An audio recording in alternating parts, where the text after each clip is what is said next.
Xin chào quý vị. Chào mừng quay trở lại kênh Trí Tuệ Phật học. Đây là series Khi Đổi Không Như Ý. Series Khi Đổi Không Như Ý được dẫn dắt theo tinh thần giảng dạy của Đạo sư Lama Zopa Rinpoche, một bậc Lạt Ma lớn của Phật Pháp Tây Tạng, người dành trọn đời chỉ ra con đường chuyển hóa khổ đau bằng tâm. Nội dung series dựa trên các bài giảng của Ngài về chuyển hóa tư duy, Thought Transformation, chuyển đổi cách nhìn của tâm. Trong đó Ngài nhấn mạnh rằng mỗi khổ đau trong đời, dù là đầu thân hay đầu tâm, đều bắt nguồn từ tâm bám chấp, vi kỷ, giận dữ và vô minh. Nếu biết nhìn đúng, con người không chỉ có thể chịu đựng khổ đau, mà còn biến khổ đau thành con đường đưa đến hạnh phúc sâu hơn, không chỉ cho riêng mình, mà cho tất cả chúng sinh. Series này không giảng lý thuyết cao siêu, mà dùng ngôn ngữ đời sống để giúp người nghe hiểu Phật Pháp như một cách sống, nhìn và đi qua đời không như ý. Tập 1. Dù chuyện gì xảy ra trong đời, hãy hạnh phúc là tự lừa mình. Có những câu nói, khi nghe vào lúc lòng đang yên thì thấy hay. Nhưng khi đời bắt đầu trắc trở, khi bệnh tật xuất hiện, khi mất mát xảy ra, khi mọi thứ không đi theo ý mình, thì chính những câu nói đó lại trở thành thứ khiến người ta khó chịu. Dù chuyện gì xảy ra trong đời, hãy hạnh phúc. Nhiều người nghe câu này và thầm nghĩ, làm sao mà hạnh phúc được? Nghe như đang bắt con người phải đi đang đau, phải tỏ ra ổn khi bên trong rối loạn. Nếu hiểu như vậy, câu nói này quả thật giống như tự lừa mình.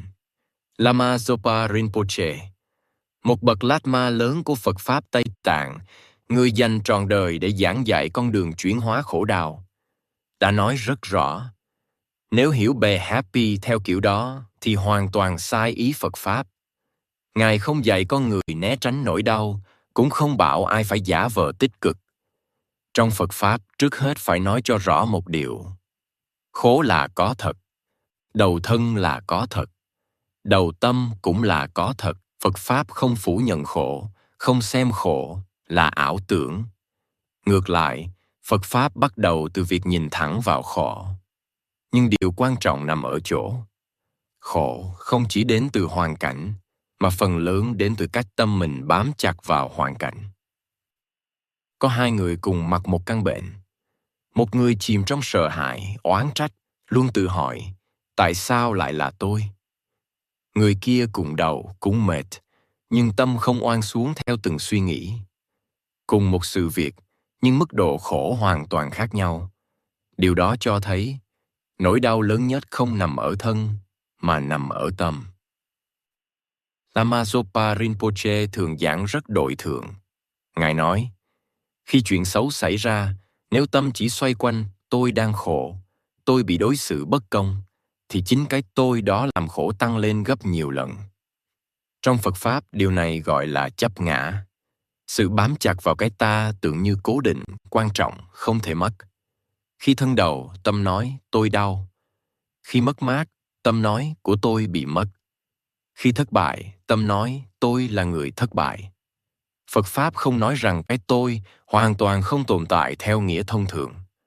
Nhưng Phật Pháp chỉ ra rằng cái tôi mà ta đang bám chặt đó không hề tồn tại độc lập, bền chắc như ta tưởng. Nó chỉ là một tập hợp của thân, cảm giác, suy nghĩ, ký ức, thói quen. Khi hiểu điều này, tâm bắt đầu bớt co rút. Vì vậy, be happy trong lời giảng của Lama Zopa Rinpoche không có nghĩa là phải vui vẻ, phải lạc quan. Nó có nghĩa là tâm không còn chống lại thực tại. Không thêm một lớp oán trách lên những gì đã xảy ra. Ngài từng nói, khi bệnh đến, vẫn đi chữa bệnh, vẫn uống thuốc, vẫn chăm sóc thân thể. Phật Pháp không dạy bỏ mặc thân, nhưng trong lúc đó, tâm không chìm trong tự thương hại, không để sợ hãi dạt đi từng ý nghĩ. Đó mới là chỗ thực hành. Một hiểu lầm rất dễ rơi vào tà kiến là nghĩ rằng Phật Pháp dạy con người coi khổ đau là tốt, nên cứ để khổ xảy ra. Không phải vậy. Phật Pháp không ca ngợi khổ. Phật Pháp chỉ dạy cách không để khổ phá hủy tâm.